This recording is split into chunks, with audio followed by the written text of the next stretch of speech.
To today's business. Larry Elder is a national syndicated radio host, newspaper columnist, documentary filmmaker. He entered the 2021 California recall election in an effort to replace Governor Gavin Newsom. His grassroots candidacy did not get the endorsement of the California Republican Party, which might be a lecture in itself, Larry, I'm sure.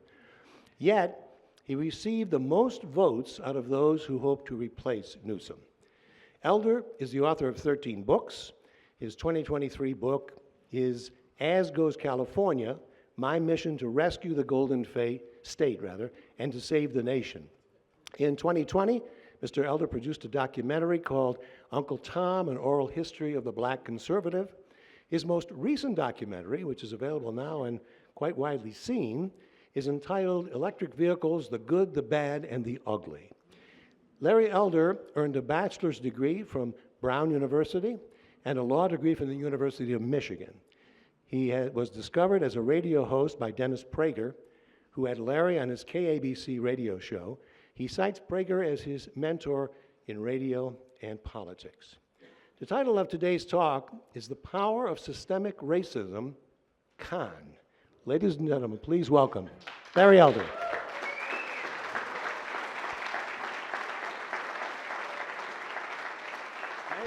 Thank you, Paul. Appreciate it. Didn't we can move this over?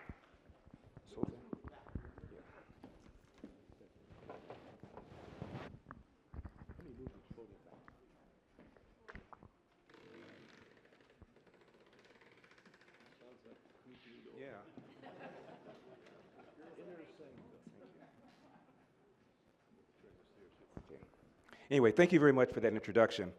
I'm on the plane coming from LA to Buffalo, and I'm watching a movie. I want to make sure the scene is over before I get up to use the restroom. I really have to go bad, but I want to hear the scene. And so I get up in the aisle, and there's this lady, and she's got a cane, and she's walking very slowly, and she's going to the restroom too, and I kind of cut her off. So I apologize, I backed up, I let her go. She took a long time. But she comes back out, and then she walks up to me, and she says, I know you. You're John Elway. I said, well, actually, I'm Larry Elder. John Elway is the quarterback for the Denver Broncos. He won 2 Super Bowls, and he's white. Other than that, you nailed it. So I'm over at Connie's house, and I meet Hero. Hero, can you stand up? Hero's over there. So she introduces me to Hero, and he says, I've Googled you. I heard you were coming over, and I know your life. You have a net worth of $6 million. But I don't think it's that. I said, you think it's higher or lower? He said, I think it's 10 million. I said, so 6 million you're not impressed with? He goes, well, it's not bad, but I think it's closer to 10 million. Thank you, Hero, I appreciate that. I hear that you had a speaker in another room today, a black female who was very hostile towards America, believed that America was still guilty of systemic racism, and I heard it offended a lot of people. Did anybody go to hear her speak? I am syndicated in a lot of different cities, one of which is Columbus, Ohio. I'm live there. And I'm very active on Twitter, so I get a DM, a direct message from Coach Urban Meyer of Ohio State. And he said, call me, gave me his phone number, so I called him. He said, Larry, I hear your show every night here in Columbus. We have a speaker who comes in once a month. We have a speaking series. We had a guy that came in last month. He was a Black Lives Matter guy who trashed America, trashed the police, got all my players all upset. Would you mind coming next month and speaking to my players? Can't pay you anything. I can put you up at the campus, but I really need somebody to offset what this guy said. I said, Coach, I need to tell you something. I went to Michigan. There was a 15-second pause. I thought he had a heart attack. And he said, can you not mention that in your speech until the very end? Otherwise, no one's going to listen to you. So seriously, I go there and I speak, and it's about 100 kids. I'd say about 70 or 80 of them were black. And I made a whole bunch of points about the police, which I'll do in a minute, and they were just shaking their heads. They weren't having it. Q&A, brutal. Most brutal Q&A I've ever had. Every question was hostile. I dealt with them all, but they were all hostile. So I left. I was standing at the door where they all have to file out and just to shake their hands. And I would say at least 20 of them said, "I agree with everything you said." I said, "Where were you during Q&A?" And they said, "Well, we have to work here. We have to live here. I have to work with all these players, so I can't let people know how I really think. I just want you to know you made a lot of sense." And that's the problem, isn't it? I feel that the person that did so much damage to this country in terms of race relations was Barack Obama. I was in Boston in 2004 when this skinny little guy with funny little ears with a funny name came out and gave the introduction speech to John Kerry. "There's no blue America, there's no red America, there's just one America, the United States of America." People went nuts. "There's no black America, there's no white America, there's just one America, the United States of America." People went nuts. I turned to my producer and I said, "He didn't say anything. Anybody could have given that speech, but he said it well." I said, "Someday this guy's going to run for president, and someday he's going to get elected." I didn't know it would be 2 years later, but he did. When Obama was running, he gave a speech at a black church, and he talked about how much racism there was still in America. And he said, the Moses generation, referring to the generation of MLK, has gotten us, quote, 90% of the way there, end of quote. My generation, the Joshua generation, he said, has to get us that additional 10%, which I thought was reasonable. There was a poll, 2002 Fox Opinion poll, 8% of Americans believe Elvis is still alive. 6% believe if you send him a letter, he'll get it. So 8% of the people, you just have to wipe them out. Nothing you can do about them. So maybe 2% to go with. So I thought that was a reasonable assessment of where we were in race relations. He was on 60 Minutes when he was running. He wasn't yet the front runner, but he was catching Hillary, which is why they put him on. Steve Croft, the correspondent, said, "Senator, if you don't win, will it be because of race?" I was home by myself. I folded my arms, as you are, sir, and I said, let's see how this man answers this question. Is he going to answer it the way Al Sharpton did, who ran twice for president, and blame him not winning on racism? Is he going to answer it the way Al Sharpton did, who ran for president, and blamed his not winning on racism? How is this man going to answer this question? And Senator Obama said, much to my pleasure, "No. If I don't win, it will be because I have not articulated a vision that the American people can embrace." I said, hallelujah. Won't vote for him. Tax, spend, regulate Obamacare. At least he'll stop the nonsense. The man won with 52%, 53% of the vote. He walked into the Oval Office the third week of January 2009. You know what his approval rating was? By one poll, LA Times, 80%. How can that be? How can so many people who did not vote for the guy approve of him? He hasn't done anything. The assumption was, even if you're going to raise taxes, even if you're going to do more regulations, even if you're going to do something like Obamacare, at least he'll stop the nonsense that America remains a racist hellhole. He'll stop that. So many people didn't vote for him, pulled for him because they thought it was important for that message to be sent. That's the person America thought they hired. Who did they hire? The first chance Barack Obama had to show this was the person they hired was a time when his good friend, Henry Louis Skip Gates, a Harvard professor, lives in Cambridge, came home from vacation, forgot his door key. You remember this? Forgot his door key. So he and the driver pushed open his door. A neighbor saw it, didn't recognize him as belonging to the house, called 911, which is exactly what you want your neighbors to do. Cop shows up, white cop, sees this man in the house, very politely says, "Sir, please come out and show ID." And instead of cooperating with that perfectly lawful, legitimate order calmly given, he said, "I'll come out if your mama tells me to come out." So then he demanded that he come out, briefly handcuffed him, briefly arrested him. Obama gives a speech. What Obama should have said, you know, I've known Henry Louis, his nickname is Skip. I've known Skip Gate for years. He's head of the African American Studies at Harvard. Known him for years. I called him last night. I said, "Skip, what are you doing?" So many of these encounters with the police involving young black men go south because the young black man doesn't comply. He gave you a perfectly lawful order. You should have complied. I want you to apologize to the cop. That's what Obama should have said. What did he say? The Cambridge police acted stupidly. And it ticked off every single police officer all over the country because he continued the lie that the police are engaging in systemic racism. Other day, I'm in a bar, sitting at the bar having dinner. I'm almost done. Crowded bar, but the seat next to me was empty. Guy comes up to me for optics, white guy about 50 years old.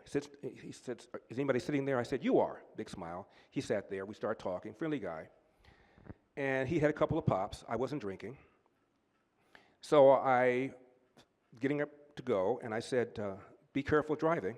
He said, why should I be careful driving? I said, well, you've had a couple of drinks, and I know when I've had a couple of drinks, I don't like to drive. It impairs my judgment. It impairs my reaction time. So I'm just saying, he goes, I don't need to worry about, you need to worry. I said, why do I need to worry? He said, well, because if I get pulled over, I'm white, I'll be able to talk my way out of any kind of ticket. If you get pulled over, you're in trouble. I said, you think I'm more likely to be pulled over sober than you are not sober? He said, yes. George Floyd. I said, how many unarmed black men do you think the police kill every year? He said, I have no idea. I said, ballpark it. He said, I don't know, maybe 2 a day. I said, so what's that, 730 unarmed black men every year killed by the police? He said, about that. I said, what would you call yourself politically? Would you call yourself a liberal, very liberal? He said, very liberal. What a shock. I said, there's a website called policemag.com. And they had a poll on the website. How many unarmed black men did the police kill in 2019? Of the self-described very liberal people, 50% thought the police killed 1,000 unarmed black men in 2019. 9% of the self-described liberals thought the police, 39% of the self-described liberals thought the police killed 1,000. 8% of the very liberal people thought the police killed 10,000. So I told him this. I said, of the very liberal people, about half thought they killed 1,000, which is almost the number that you gave. He said, that's right. I said, the actual number, according to the Washington Post database, 12. He said, well, Washington Post. They're conservative. I said, the Washington Post is conservative? He said, well, the owner, Jeff Bezos, gave $1 million to Donald Trump's inauguration. I said, so that made the Washington Post conservative? I said, even if that were true, either the number 12 is true or it's false, and fact is, it's true. That's the gap between what you think is going on versus what is really going on. There's something called the George Floyd effect. And that's the phenomenon of the police pulling back from proactive policing for fear of being accused of systemic racism. George Floyd. The man was full of drugs at the time. He resisted arrest, a career violent criminal. And by the way, that maneuver that the cop put on him is taught at the academy, contrary to what the chief of police said under oath. There's a documentary, I recommend it to you all, it's available free on YouTube, called The Fall of Minneapolis, where his mom shows you a picture of the maneuver from the academy book that her son used. And the trial was televised. The lead prosecutor was a black man. When I practiced law, I was a trial lawyer. The most important part of a trial, I know there are lawyers here, is the opening statement. And in the opening statement, this black lead prosecutor took pains to say the police in general are not on trial. The Minneapolis PD in general is not on trial. This individual is on trial for what this individual did or didn't do to George Floyd. And Derek Chauvin, the cop, was never even charged with a hate crime. My point is there's zero evidence, however you feel about how the cop performed, whether you agree with the jury or not, however you feel about that, there is zero evidence that the cop was motivated by George Floyd's race. 4 months of protests, 400 cities in America, over 10,000 protests. One number put the number closer to 15,000. 5 to 7% of them involved violence. 20 people killed, 2,000 officers wounded, $2 billion in insured property damage, another billion or two in uninsured property damage, meaning people lost everything. All because of an assumption that what happened to George Floyd had to do with his race, despite the fact that there was zero evidence of that. That is how absolutely hysterical so much of the country went. The police kill more unarmed white people every year than unarmed black people. They kill more white people every year than black people. When it's a white person, nobody cares. I got a phone call a few years ago from a woman named Gloria from Dallas. She's one of my friendly nemesis. Larry, you keep talking about how many white people are killed by the police, unarmed white people. I can't think of a single one. I said, Tony Tempa in Dallas. She said, oh, Google it. 2016, Tony Tempa called the police himself. He was on medication, schizophrenic, he wasn't on his meds, and he started having a seizure or a fit, and he called the police himself. They came out, he was resisting arrest, they put him on the ground, they knelt on him, they laughed at him, they mocked him, they teased him. It went on longer than the 9 minutes of George Floyd. It's on YouTube. I can't breathe, I can't breathe, let me up, I can't breathe. And they laughed, they mocked him. He died. Nobody got charged. I'm not saying they should have or they shouldn't have. My point is, if it were a white guy, are you kidding? We know his name. Nobody even knows who he is. Fullerton, California, 2011 or 2012, I forget which one. A guy named Kelly Thomas, homeless guy. In fact, the nearby bar owner called the police and lied and said Kelly Thomas was going into cars, breaking into cars. He wasn't. He lied because he knew the police wouldn't come just because he was homeless and was harassing his customers, so he lied and said that he was breaking into cars. Please come up. He resists arrest. Homeless, schizophrenic. One officer puts on latex gloves and says, I'm going to F you up, except he didn't say F you up, and literally beat the crap out of this guy. Again, on video, longer than George Floyd. The Orange County Register called it probably the most savage beating at the hands of the police in American history. You don't even know his name. That's my point. That had been a black person. In comes CNN, in comes Al Sharpton, in comes the usual cabal of trial lawyers to sue to get a big civil settlement. Giving people the false impression, like the gentleman I was at the bar with, that it happens all the time with black people and never with white people. It is a lie. Not just a lie. A lot of people believe stupid stuff. It's a lie that is getting people killed. It's called the George Floyd effect. Thank you, sir. Wish everybody felt that way. Tough crowd. Tough crowd. It's called the George Floyd effect or the Ferguson effect. I urge you all to go online when you get a chance and Google a guy named Isaac Krigman. Isaac Krigman was a data scientist at Thomson Reuters. Big fan of Black Lives Matter. So he thought he would do a study about these high-profile shootings, killings of black people, whether it's Laquan McDonald in Chicago, Freddie Gray in Baltimore, Michael, what's his last name, in Ferguson, Michael Brown in Ferguson. And he did a big study and put it on their internal message board. HR calls him in and says, Isaac, you need to take this down. If you don't take it down, we're going to have to fire you. You believe that there's something called the Ferguson effect, the phenomenon of cops pulling back, so that when they pull back, you have what are called excess deaths, people who would have been alive had the police been proactive? He said, that's right. He said, I was a Black Lives Matter proponent. I'm looking at the research. In every city where there's been a high-profile black killing, because of all the protests, sometimes riots, the cops are pulling back. And if you look at the number of people that died before the time they pulled back, you can count excess deaths and excess burglaries. Thousands of people, mostly black people, are dead who otherwise wouldn't be dead if the police were doing their normal proactive policing. So accusing the police falsely of systemic racism is not just a lie. It is getting people killed. Moreover, there is a Harvard professor named Roland Fryer. Roland Fryer is from the hood. He's from Baltimore. From the hood like I am. I'm from LA, living in the inner city. He just knew that the police were using excessive force and deadly force against black people just because they were black. Did a study.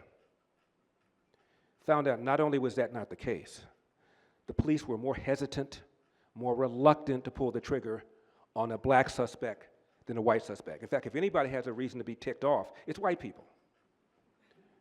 He was shocked. He fired all the staff, hired new people to do it again, same conclusion. He said it was the most surprising results of my professional career. He said he was advised not to publish the story. He said, if I had had the other conclusion that the police were engaging in systemic racism and were more likely to use a trigger on a black suspect than a white suspect, would you want me to publish the findings? They said yes. So you don't want me to publish the findings, even though I agree with the findings and did it twice? I'm putting it up there. They didn't even want to hear the truth. This is what's going on here. And Barack Obama fomented this. He embraced Black Lives Matter. Jack mentioned the documentary that I did called Uncle Tom. And it's about how black people continued moving forward after slavery, even during Jim Crow, despite the horrific circumstances that they faced. Why? Because it was rare, I mean rare, for a black kid to enter the world without a father in the home married to the mother. Some studies show 1890, 1910, a black kid was slightly more likely to enter the world with a father married to the mother in the home than a white kid. Second reason, a strong belief in Judeo-Christian values. A lot of people went to church. Third, a strong belief in American values, even if those values were not being fairly applied to black people. And finally, a strong belief in entrepreneurship. 1940, 87% of blacks lived under the poverty line. 20 years later, 1960, that number was 47. A 40-point drop in 20 years. The greatest 20-year period of economic expansion for blacks in American history. What happened? Fast forward, Obama embraced Black Lives Matter. If you went on the Black Lives Matter website until they took it down because people like moi criticized it, they attacked the nuclear family. This is a phony white European construct. The founders were self-described trained Marxists.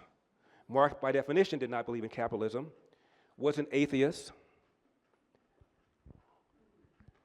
So every single thing that made black people propel themselves forward is now under attack by organizations like Black Lives Matter that Obama embraced.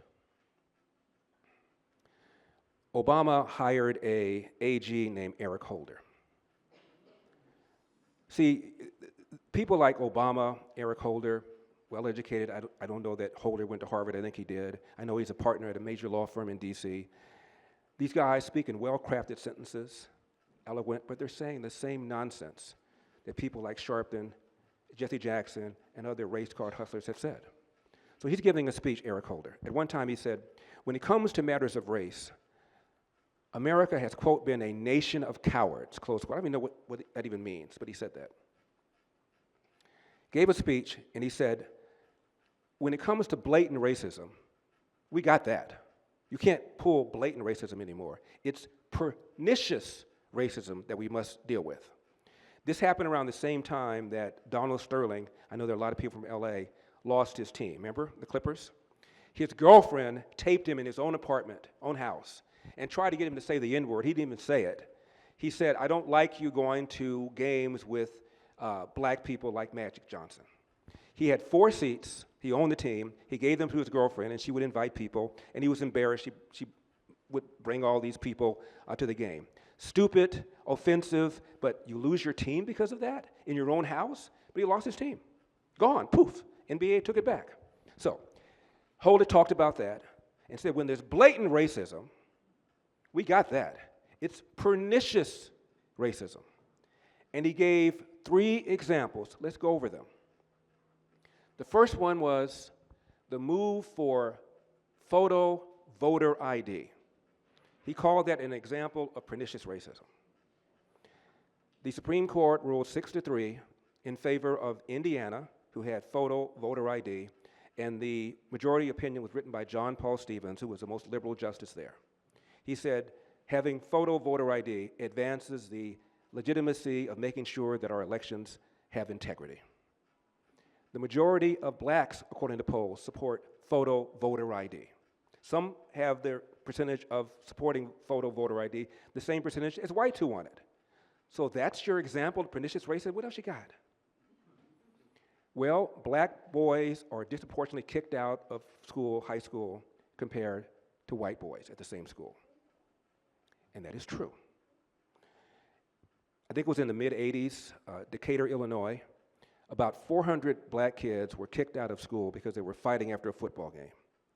In comes Jesse Jackson, files a lawsuit against the Decatur School Board, which was all white, arguing that the expulsion was because of racism. The Decatur School Board defended itself by pointing out in their brief all these different jurisdictions, school boards around the country, whether it's Oakland, whether it's San Francisco, whether it's Chicago, irrespective of the racial composition of the school board, black boys were disproportionately kicked out more than white boys because they were disproportionately acting out. The lawsuit was thrown out. And by the way, when there's a kid who is acting out, don't you want him to be kicked out? All you're doing is undermining the learning ability of everybody else by keeping the bad kid in. I know we have teachers here. You know what I'm talking about. All it takes is one kid, let alone 2, 3, or 4, and it's done. So you have to get rid of them. That's all you got? The third example he gave was this. If you are a black criminal convicted of a crime, a judge is going to give you a longer sentence than a white criminal convicted of the same crime. It's also true. He cited the U.S. Sentencing Commission, which determined that the average black criminal gets a sentence between 12.5% and 15% longer than a white criminal. With the same U.S. Sentencing Commission said, in the same research, the reason for this is the average black criminal has more convictions than the average white criminal, and judges properly take that into consideration when they determine the sentence. Hello? That's it? Those are the only things he named.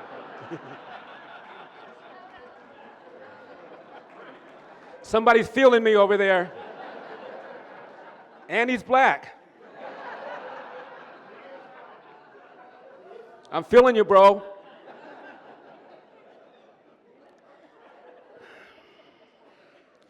Obama had Al Sharpton to the White House, by one count, 80 times. This is America's preeminent race card hustler. You know that Al Sharpton became famous by promoting the Tawana Brawley lie. Big, fat lie. Claimed that she had been raped by a bunch of white guys. It turned out she was staying out late and feared that her stepfather was going to punish her for staying out late. So she lied and claimed that she'd been raped.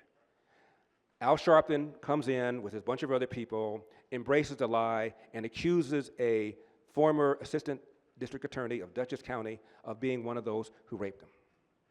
During this whole phenomenon, one of Al Sharpton's henchmen felt guilty and then said, you know, the evidence isn't really here. And Al Sharpton allegedly said to him, it don't matter. Once we do this, we're going to become the baddest N-words in America. And he pushed it and pushed it and pushed it. And he said, if I'm wrong, sue me. So Stephen Bagonis, the assistant DA, Dutchess County, sued him.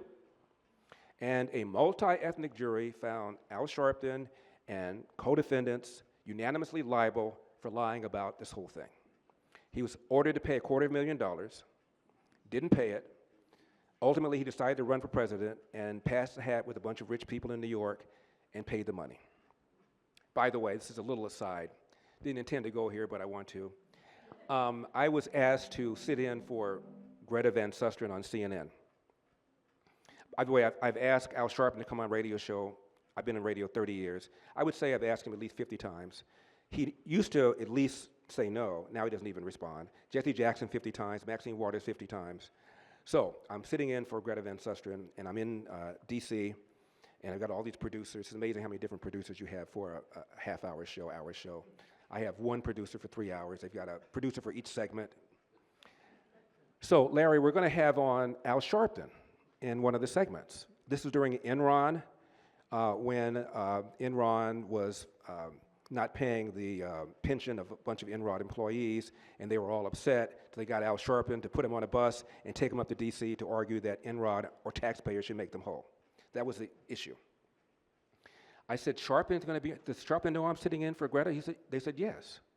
I said, he hasn't backed out? They said, no. So that night, I'm in my hotel room. I said, how can I get this guy? How can I make it relate somehow to the topic at hand so it won't seem left field? This is a live show, by the way, so they couldn't do anything with it. So Sharpton comes on. I said, Reverend, you want to get a bunch of people on a bus and take them to D.C. to argue that taxpayers should make them whole for the amount of money in the pension plan the Enron is not paying? What about the time you were assessed a $250,000 judgment and you didn't pay it, and now you have the nerve to, and he went nuts.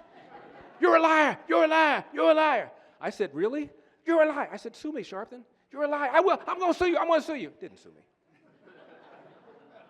But every one of CNN executives called me that night at my hotel room and said, what did you say? You know, we didn't know internet at that point, so you couldn't put stuff on right away, so they had no idea what happened. And I told them what I told you. I said, Al Sharpton is hypocritically demanding that people make these people whole when he was when he was assessed a $250,000 judgment, didn't pay it, and I think it's kind of nervy. And they said, oh. He had all their home phone numbers. He called all of them. That's how much clout this guy has. By the way, he is, if you Google Al Sharpton and put the word Democrat kingmaker, stand back. He is a Democrat kingmaker. Guy was in the streets of Ferguson yelling, no justice, no peace, and the officer was completely exonerated. Michael Brown did not have his hands up, did not say don't shoot. The whole thing was a big flippin' lie, and much of the country embraced it. Barack Obama gives an interview to a podcaster, and he was asked about racism. And Obama said, racism is in America's DNA. DNA can't change. In the 1950s was the first time Gallup ever asked whites if they would vote for a black person for president. Only 30% said yes. Majority of whites voted for this man. Fast forward, only 4% of white people now say they would not vote for a black person if they thought he or she was qualified. That's the difference between what people thought in 1950 versus what people thought now. And this man, first black person to be elected, says racism is in America's DNA. It is offensive. He said things like that over and over and over again. I read his first book, which was a wonderful book. I'm not sure he wrote it. I think Bill Ayers wrote it. In fact, he once even joked that I wrote it publicly. And the book was called Dreams from My Father. And it was a wonderful book that he wrote when he was 27, 28 years old. Why did he get a book contract? He was the first black person to become the president of the Harvard Law Review, which is a big, big achievement. So he was offered this book deal. Nobody bought the book until he became famous. And I didn't read it until he became famous. But the book was all about the angst he felt for not having a father in his life. Last time he saw his biological father, he was 10 years old, and about how pained he was by this. In fact, he lied to kids in his elementary school and told them that his father was an African chieftain, and that's why his father wasn't there. That's how much it hurt him. There's a part in the book where he met Jeremiah Wright, and it talks about why he chose that church. Obama is from Hawaii. He goes to Chicago because he wants to get into politics. He thinks that it's a good launching pad. And he wants a church that is political so that he can meet the right kinds of people. So he heard about Jeremiah Wright, the pastor at Trinity Church. So Obama arrives to the meeting early. Wright's not there. So he starts talking to a secretary who'd been with Wright for a long time, a single mom, and she told Obama that her son wants to be in the marching band. And his high school does not have a marching band. However, there's a suburban school, if I move there, that not only has a marching band, but they will have free uniforms. So I'm thinking about moving to this suburb, and Jeremiah Wright is trying to talk me out of it. And Obama said, why? And she said, Wright says that boy won't know who he is if he lives in an all-white neighborhood.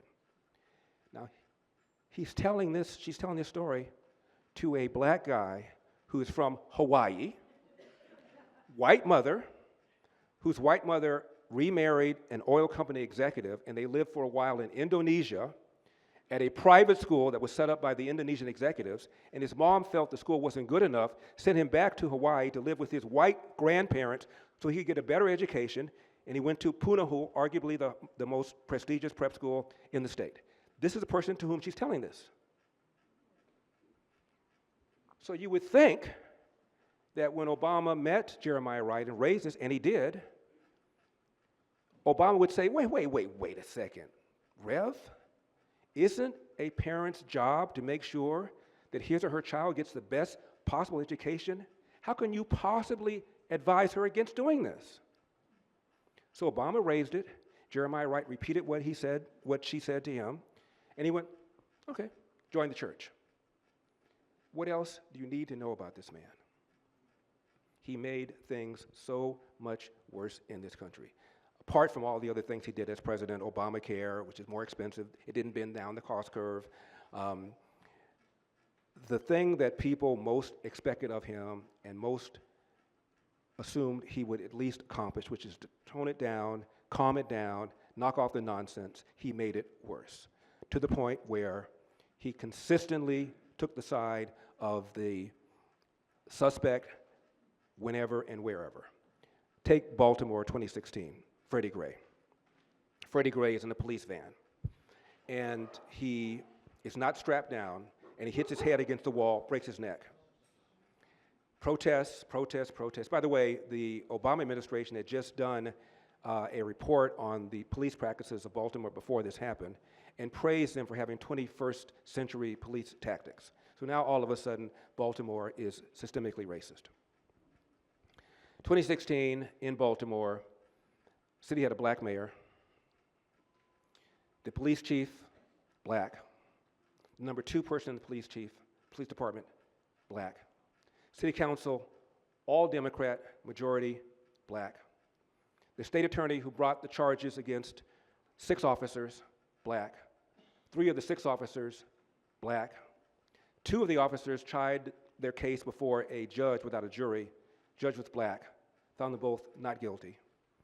The county superintendent of schools, black. The city superintendent of schools, black. The U.S. attorney at the time, Loretta Lynch, black, as was the president of the United States. And yet, it's systemically racist? Are you kidding me? This is the kind of damage this man did. And in his second term, last 2 years, 2 police officers sitting in their squad car, officers Lou and Ramos, killed execution style by a black man who told people or posted on social media his anger over the systemic racism committed by the police. 3 officers in Baton Rouge, Louisiana, killed execution style by a different black man who told people or posted on social media he was inspired by the idea that the police are engaging in systemic racism. Dallas, 5 police officers killed execution style by another black man who also told people or posted on social media about his anger over the idea that the police are engaging in systemic racism. So this had a real world consequence, and nobody seemed to believe that Obama's rhetoric had something to do with it. Joe Biden gives a talk at a black college and says the number 1 threat to the homeland is, wait for it, white supremacy. The Anti-Defamation League keeps track of how many people every year are killed by political extremists. In one recent year, it was 25, out of 20,000 homicides. More than half of the homicides in America are committed by and against black people, even though they're just 13% of the population. There aren't very many interracial homicides because most homicide is same-race homicide. Most whites who are killed by other whites, same thing with blacks. But every year, there are roughly 750 black, white, or white-black homicides. 500 white people killed by black people, even though they're just 13% of the population. 250 blacks killed by whites, even though they're 61% of the population. Now, that's homicide. Roughly 600,000 non-homicide, violent black-white crimes every year. 85 to 90% black perp, white victim, only 5 or 10% the other way around. Now, if Donald Trump gave a speech and said, you know, the number one threat to the homeland are young black men, he would be run out of the country. But Biden says this, nobody says a word. It is a lie. It is offensive. 5? Thought you were giving me a high five, low five, all right. Let me just conclude with this. Where's my Marine? All right, hoorah. You guys are something. I also wanted to say something to all of the first responders and military. God bless you all for what you've done. Thank you.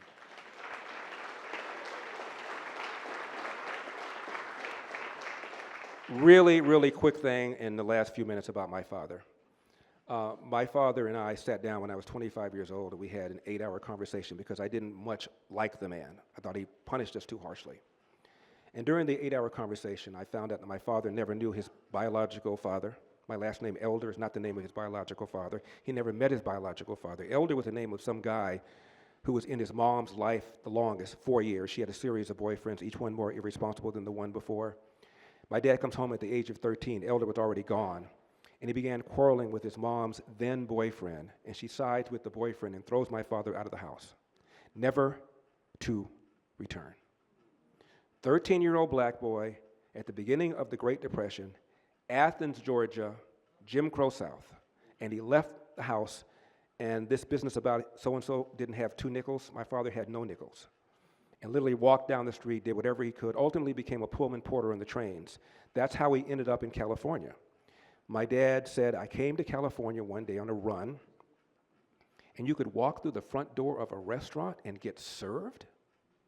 He always had packages of crackers and tin cans of tuna with him because in the South, you never knew if you'd be able to get a meal. So my dad made a mental note, maybe someday I'll relocate to California.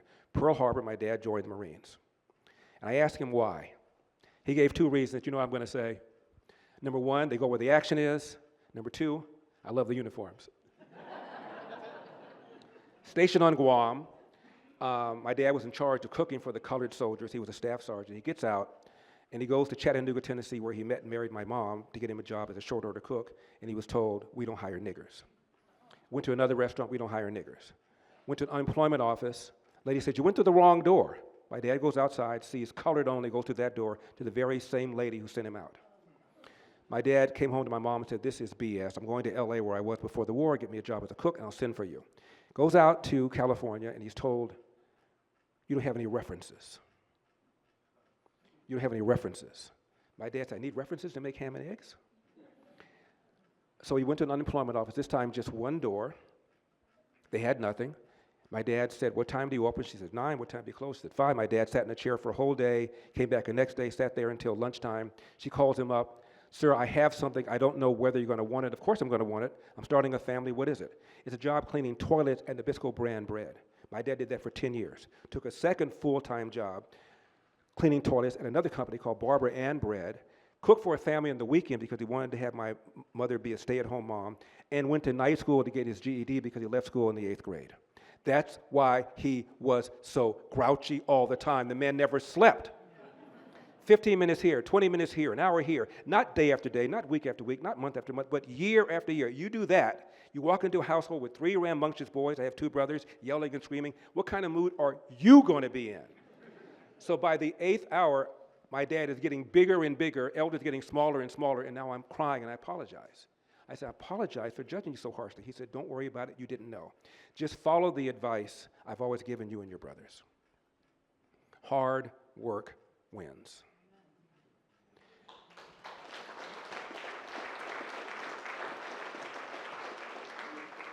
You get out of life what you put in it.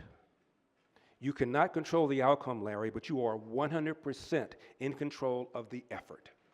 And before you moan or groan about what someone did to you or said to you, go to the nearest mirror, look at it and say, what could I have done to change the outcome? And finally, my dad said this, no matter how hard you work, how good you are, sooner or later bad things are going to happen to you. How you deal with those bad things will tell your mother and me if we raised a man. From that point on, my dad and I were the best of friends for the next 35 years. I wrote a book about this called Dear Father, Dear Son, 2 Lives, 8 Hours. The reason I called it that is because after I wrote this, I flew back to Cleveland where I was practicing law. My dad wrote me a letter. He'd never written a letter to me in his life. And it started out, Dear Son. I wrote him back, and I wrote back, Dear Father. It's probably the finest thing I've ever read. It's changed people's lives. I get letters from all over the world saying it caused them to reconnect with their father, to appreciate what their father did, to make me be a better father. Anyway, I strongly, highly recommend it. Thank you so much for having me. I appreciate it. God bless you.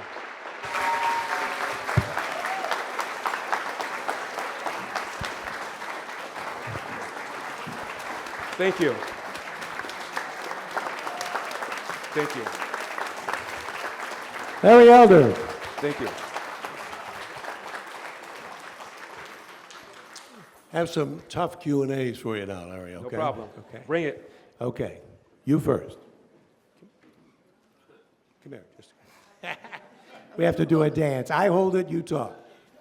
So I'll quote the Bible, prophets are never welcome in their own village, and you, sir, are a prophet.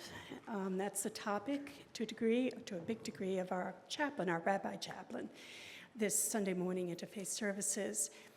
To the extent that you can share or wish to share with us, I would be interested in what it's been like and what's happened to you and your family because of your prophetic voice. And this follow-on question to that is, we need advice as to what we can do to support those, the 20 students who came to speak with you, the mass of people in all communities who are silent and don't know what to do about speaking the truth as you do, what we can do calmly and effectively to help them speak the truth that they're feeling and can't speak. Thank you. Thank you for the question.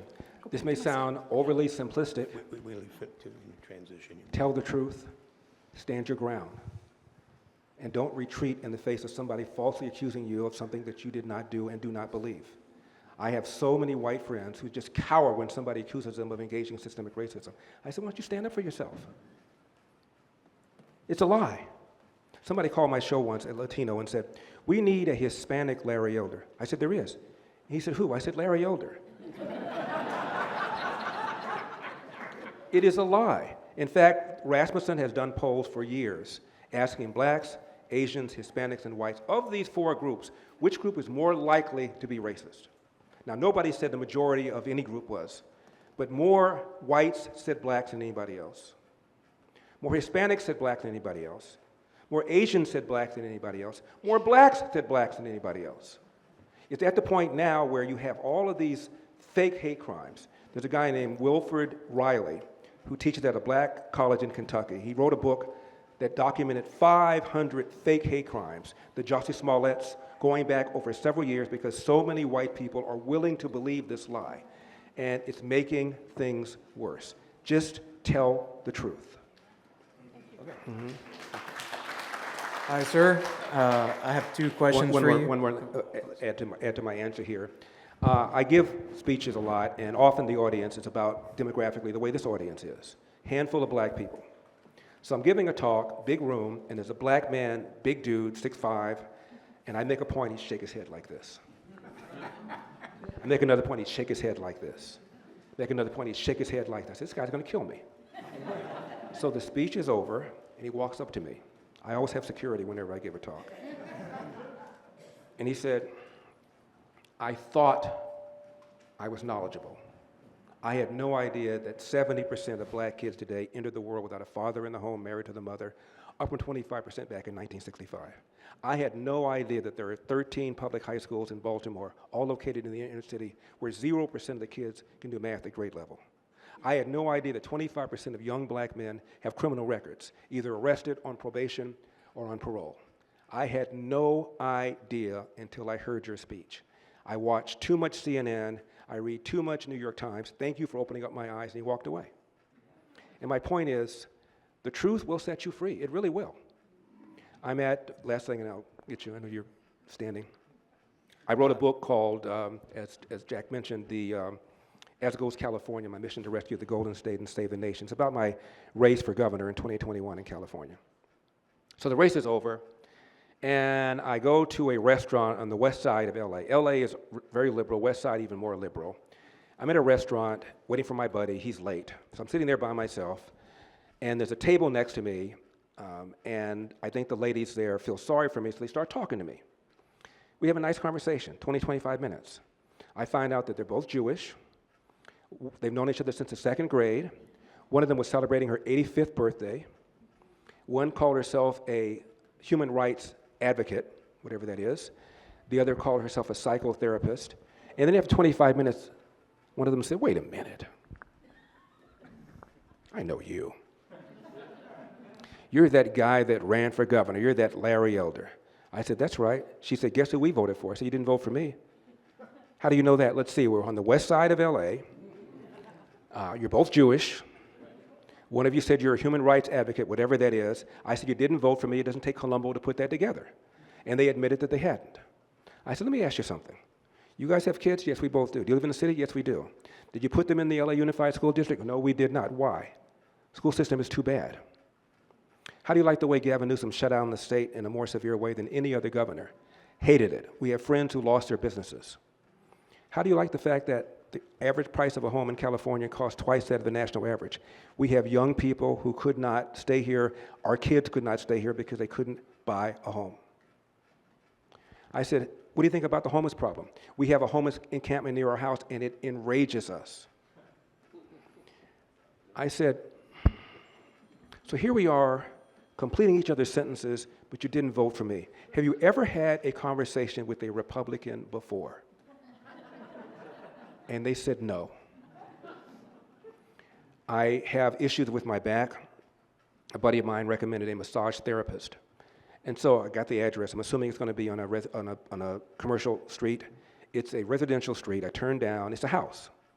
So I go up to the house, I knock on the door, and the woman opens the door, 45 years old. She's got different colors in her hair, piercings everywhere but her eyeballs. I got hit in the face with a big plume of marijuana smoke. Not that I would know what that smells like, of course. And so I'm on the table, she's working on my back, and they're playing Motown music, which is my favorite genre of popular music. And every song, I pretty much knew the backstory. My Girl was played, that was written by, I said, Smokey Robinson. He wrote it for the lead singer of The Temptations. His name is David Ruffin. Unfortunately, David Ruffin OD'd on cocaine. Song came on. That's Marvin Gaye, came from an album called What's Going On. The founder of Motown, Berry Gordy, did not want his artists to write their own material. I think he wanted to control the rights. He also didn't think they'd be very good. And Marvin Gaye put his foot down and insisted on doing this theme album. It was the best seller of Motown at that point in history. 25 minutes into the session, she goes, "I know who you are. When you called to make your appointment, I knew who you were. I wasn't going to say anything because I didn't vote for you. Had I known you were this personable and this funny, I would have voted for you." I said, "Do you know any Republicans?" She said, "No." I said, "None?" She said, "No." I said, "News bulletin. We have personalities. And we have senses of humor. Are you kidding me?" Okay. We'll be here till 7:30, okay? Yes. Okay, Seven- okay, Matthew, go 7:45. ahead. Okay. 7:45. So I have But I speak so quickly, you get twice the speech in less time, yeah. I have two questions for you, sir.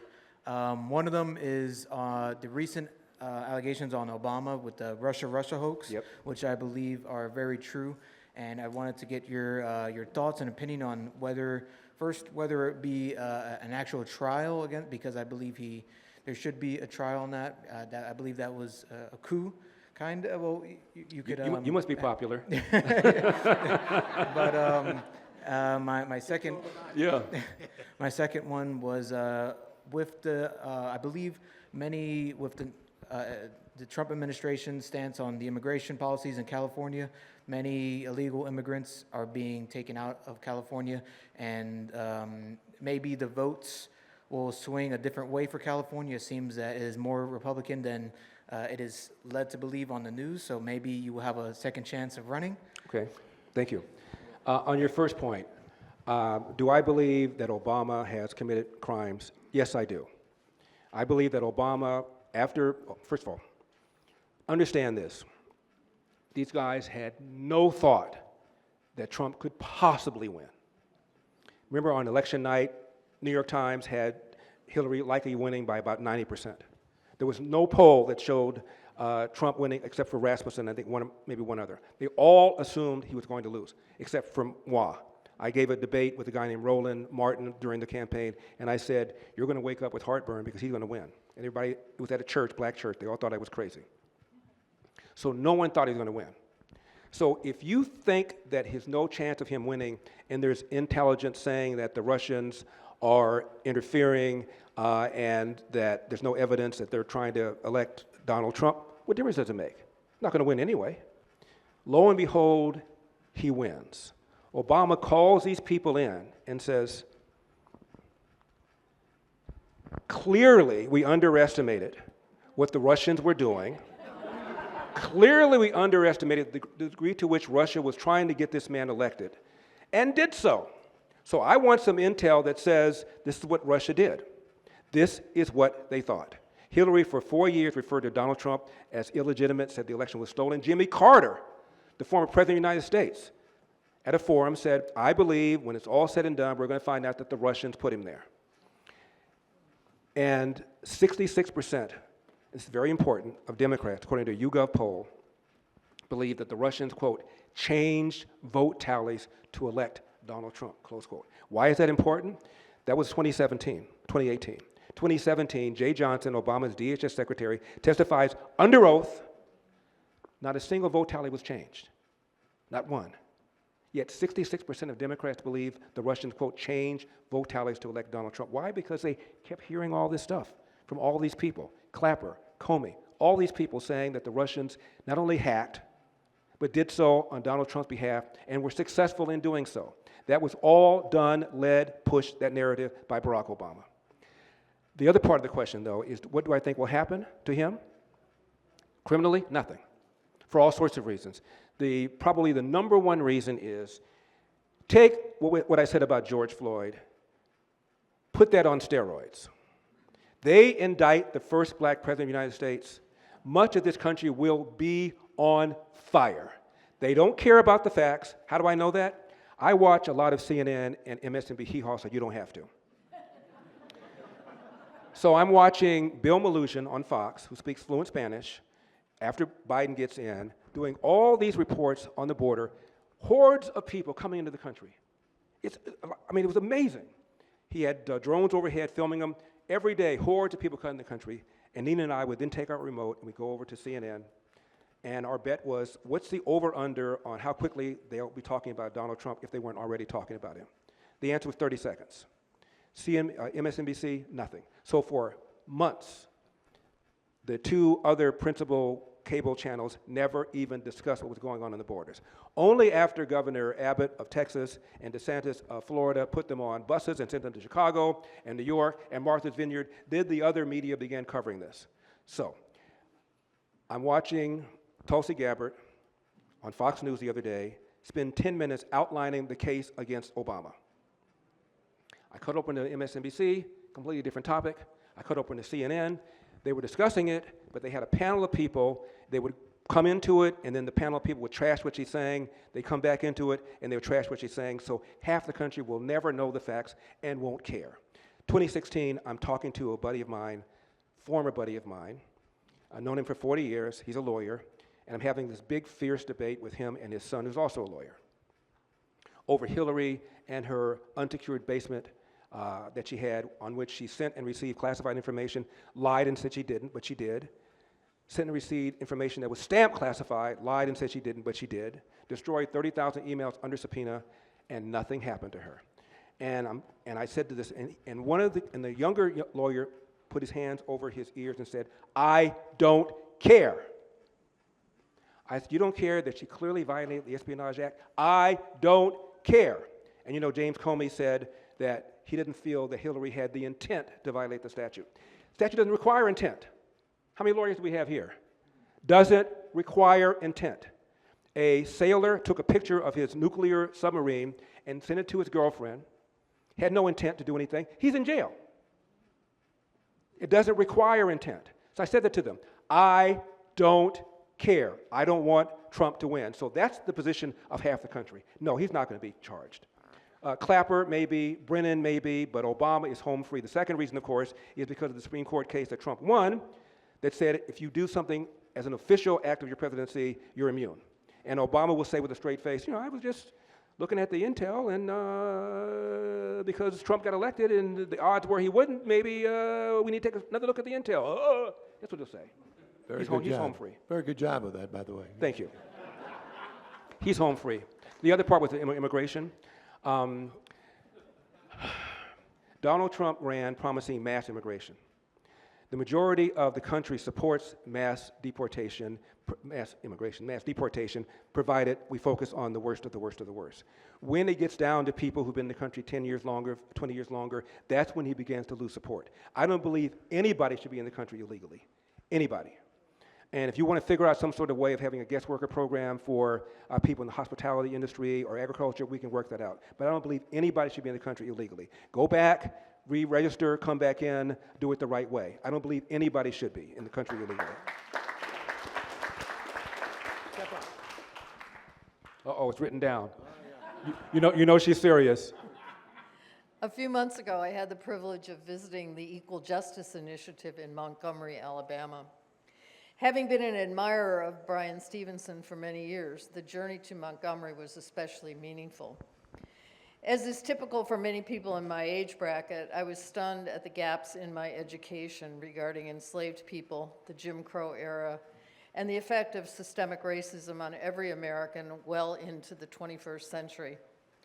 I left the trip more firmly believing that progress will not be made until we, as a culture, are educated about all of our history and are willing to face it head on. What are your thoughts on this? I disagree with virtually everything you just said. When have we not talked about systemic racism? When have we not talked about slavery? It's all we talk about. That's one of the reasons Democrats win elections. What they do is convince black people that they're victims, because the Democrats have not won the white vote since 1964. They win elections by getting almost 80 to 90% of the vote of color, Hispanics and blacks until recently, to pull the lever for them. Otherwise, they lose elections. Now, how are you going to win an election and get black voters? You tell them that they're victims.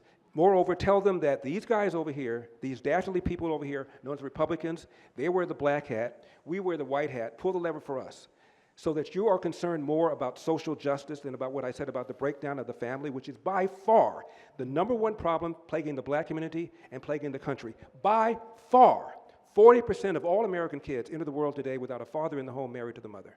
25% of white kids do, up from 8% back in 1965 when Lyndon Johnson launched the so-called War on Poverty.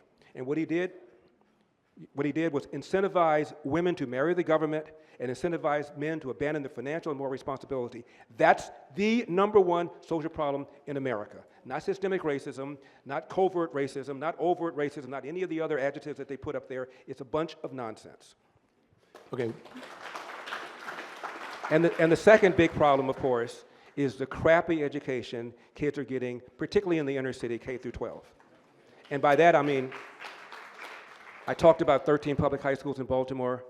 0% of the kids can do math at grade level. That's just Baltimore. Same thing in Detroit, same thing in Cleveland, same thing in LA. Chicago, Illinois had 52 public schools. I prefer the term government schools, where 0% of the kids can do math at grade level. Most of them were in the south and west side of Chicago, black areas. We have 3 questions left, and Okay. you're running a little over time, and somebody has turned the air conditioning off, which is killing us. So That's one way to get us out of here. That's one way to shut up, Elder. Larry, as a pastor, immensely appreciating what you have to say, even as I am an avid Ohio State football fan. My condolences. I was wondering, have you been able to meet with a group of black pastors as you did with that Ohio State football team, and what has been their response to you? good question. When I ran for governor, I had a virtual meeting with around 8 of them. And everything was going okay until I told them the number one problem facing the black community was not police brutality. It was the epidemic of fatherlessness, and they went ballistic. And it was hostile. And I stood my ground, fact after fact after fact. They didn't want to hear it. I said, Barack Obama once even said, if you're raised without a father, you're 5 times more likely to be poor and commit crime, 9 times more likely to drop out of school, and 20 times more likely to end up in jail. So having a disproportionately large number of black men, particularly entering the world without a father in the home, married to the mother, is by far a bigger problem than the police systemic racism that you speak about. And they weren't having it. And these are people that are influence makers, and they're doing a great deal of damage by not facing up to the #1 problem facing this country. Hoorah. Hoorah. Yes, I know. We were talking before, yeah. So I'm a native Californian, born in Los Angeles in the 1950s. Where'd you go to high school? El Rancho High School in Pico Rivera. Yeah. So I carried signs around my city of Carlsbad when you were a candidate for governor. It said, vote for Elder. And if you don't mind, I'm viewing you now as my next governor. Would that be okay? A couple questions. It's the new definition of the audacity of hope. So questions about the 2 university systems in California. Do you really think we need 2 of them? And also, do you think that the state of California could rent the entire San Jose State campus to nearby Apple so that they could make all their products near their headquarters? Thank you. The second part of your question, the answer is yes. The first part, look, I'm a small L libertarian. I don't believe there ought to be any government-owned schools, any. At one time in our country, my mother grew up in the South, and she was educated in a Rosenberg school. He's a co-founder of Sears. And at one time, 25% of black kids who were in schools in the South were in a is it Rosenberg? No. Rosenbaum? Rosen? Yeah, but what's his name? Rosen something. Rosenwald, thank you. 25% of them were in a I knew Berg wasn't right, thank you. Rosenwald school.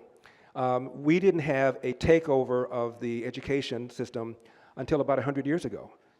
People were educated through organizations in their own neighborhoods, and there's no evidence that the education was inferior compared to right now. So but I know it's a radical position, which is one of the reasons I'll never be president, but I think so much of what we do in this country, whether it's Social Security, Medicare, and Medicaid, these are programs that the Founding Fathers never, ever, ever intended to occur.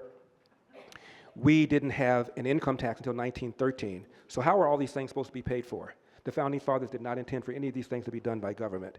That famous book that we all read in high school, Democracy in America by Alexis de Tocqueville, what blew him away was he was traveling all around the country, and this new country called America had all these, they were called mutual aid societies, organizations that were set up in their own communities to help people who were poor, to help people who needed health care. We did this on our own. And even during the Great Depression, charitable giving went up substantially, and then after FDR did the New Deal, it still went up, but not to the same degree, because people felt that they gave it the home, they gave it the office. And the money spent by government is less efficient and less likely to be effective than money spent by us. I gave 3 months when I was practicing law to the United Way, volunteered. 90 cents on the dollar for every donated dollar gets down to the intended beneficiary. That is not true when it comes to the money that we spend for poverty with respect to the government. Maybe 30 cents might get down to the intended beneficiary. So it isn't even as effective as people doing it rather than government doing it. So, but that's just a big, big conversation we had. Big government. I was fact-checked. I'll say this and I'll shut up. I'm on Fox and Friends a few years ago. And I said, you know, in 1900, at all 3 levels, federal, state, and local, government took less than 10% from the American people. Now it takes around 32%. And if you add a cost to a mandate, when you're running a business, government comes in, tells you need to buy something, you don't think you need to buy it, that's a cost. You do that, government takes almost half of what the American people produce and generate. So I get back home, I get a phone call from one of these left-wing fact-check organizations. Larry, this morning you were on Fox and Friends, and you said in 1900, at all 3 levels, government took less than 10% from the American people? Do you have a source for that? I said, no, I just pulled it out of my butt. Of course I have a source for it. So I gave him a source. And now you say government takes 32%, federal, state, and local? I gave him a source.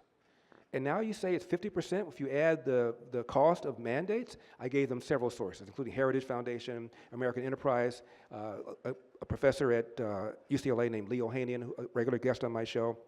So the next day, they have a big article about what I said, and they have a little Geiger, a meter, and it says, Elder is half right.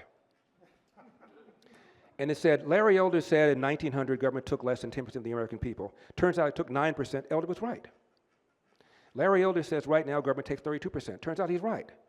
But Larry Elder says if you add a value to mandates, it's 50%. And this professor says, well, that's subjective because if someone tells you to buy something, it may add value to your business. It's hard to calculate what that is. So it really isn't difficult. It's hard to determine that. I was so ticked off, I contacted the two people who wrote the article. To their credit, they came on my show. I said three things. First thing I said was about in 1900, all three levels took less than 10%. You said I was right. That's right, you were right. Second thing I said, right now, it takes around 31%. You're right. Third thing, you were wrong. Okay, that's 2 out of 3. How come I'm not 2/3 right? Was it fuzzy math? And they said, you know, you're right. We'll go back and we'll take a look at it. Maybe we'll redo it. They didn't, but at least they said that. Final question. I'm glad to hear you use the term small L libertarian. That's me all over the place. Yeah. So let's use that as a segue. Would you care to comment on the difference or what's happening, the contrasting the classic liberalism, and not many people really know that term, the classic liberalism versus the small L libertarian movement today? And then the question is the big L libertarian party actually doing more harm than good to the small L libertarian cause? This sounds like a long answer. Yeah, well, I'll just answer part of it. The big L Libertarian Party is doing a great deal of damage because there are a handful of elections over the last several decades where but for the 2 or 3 or 4 or 5% the Libertarian gets, mostly taken out of the Republican side, there wouldn't have been a Democrat senator, Democrat governor. So it's doing a lot of damage, which is why I've never been a capital L Libertarian. Actually, I call myself a Republitarian. Milton Friedman called himself a small L Libertarian and also a Republican, and I'm a big Milton Friedman proponent. Classical liberal is somebody that believes in small government, maximum personal freedom, and of course, what we call a liberal today is nothing like that. They're leftists. They believe in big government. They believe that health care is a right. They believe that rich people don't pay enough in taxes when in fact rich people are overtaxed.